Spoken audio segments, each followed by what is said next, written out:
Now you've clicked on this video because you're shopping for an e-bike and you want to know what's good. Well, I've got the Vamos El Rapido here, which is a commuter e-bike, to find out if it's worth buying and if it's actually worth buying an e-bike. Now e-bikes are growing in popularity and more people are using them as a way to commute instead of jumping onto public transport, walking, or even just using a traditional bike, which can get a little bit sweaty by the time you get to the office or back home. So let's see if this one's any good. Now there's two models of this bike available. The starting price for this thing is $1,995, and that'll give you a battery pack capable of around 50 kilometers of range. Now you can spend more and get an upgraded amount of range, so you can get then 65 kilometers of range around there, but that'll cost you $2,195. So I think for most people, that starting price of just below $2,000 is a better pick. And 50 kilometers should be enough for most people.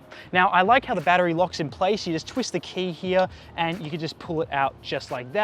Now this battery pack actually has a few features which are quite cool, like some reflector strips on the side and also an included rear light, which is all good for when you're night riding.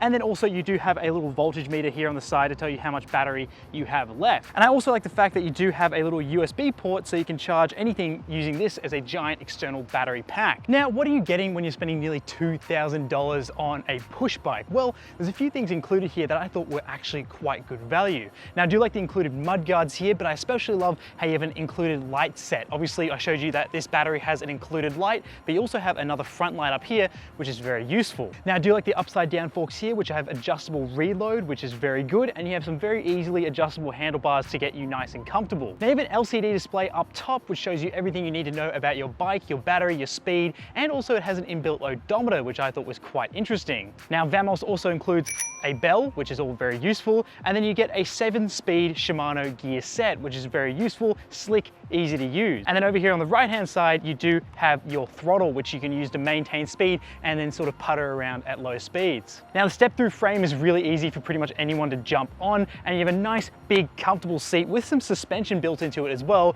which makes this thing really comfortable to ride around even on some rough streets. Now I also like how there's an included chain guard just to stop any gross things flinging up at you, which is quite good for a commuter bike. And I also like the fact that we have disc brakes both front and rear. Now here at the back, I do like this cargo area, which can support up to 27 kilos, which is very useful if you have any heavy backpacks or anything you want to lug around with you, and some included elastic bands, which are all very good to secure things in place. And then down here at the rear wheel, you can see our hub motor, which is what's powering this thing when you're either using electrical assist or you're using the battery power alone. And also I thought it was cute that included in your multiple keys that you get to secure your battery, Vamos included a nice little keychain just to keep everything together.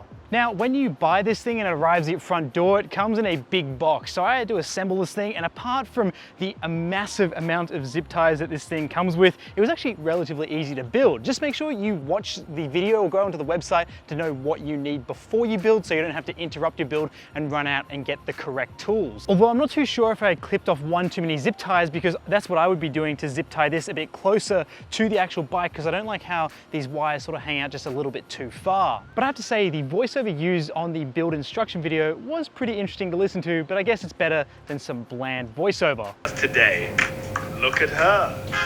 Hello, Lola. But that's it for what you're getting. Now it's time to see how this thing rides. So this is actually the first ever e-bike I've ridden. I've obviously ridden my own push bike before and jumped into motorbikes, but I never really did this in-between step of riding an electric bicycle. So riding was actually pretty simple. I found it very comfortable initially, just jumping on and riding around. It was pretty natural just to get a good ergonomic setup. Really easy to adjust this bike to how you want it with the handlebars and the seats.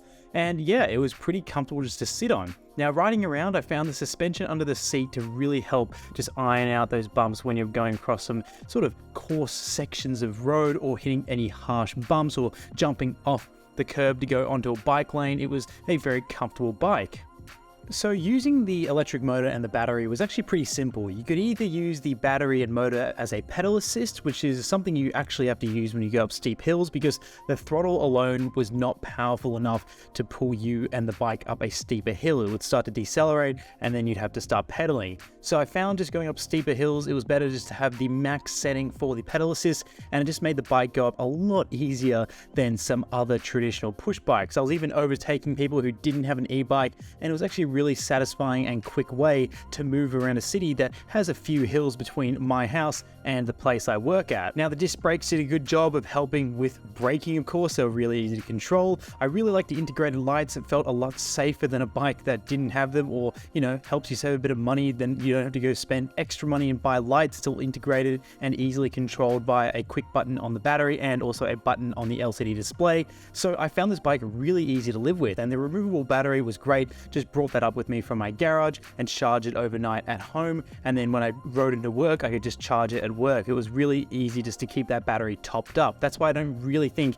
you need the extended range unless you live really far away. Now here's the thing, when I was reviewing this bike I encountered a massive storm while riding it, and turns out nothing went wrong with the bike. It was fine. It actually was pretty confidence inspiring riding it through the rain and even on some slippery sections of road, and also those paved sections of bike path which can be especially slippery.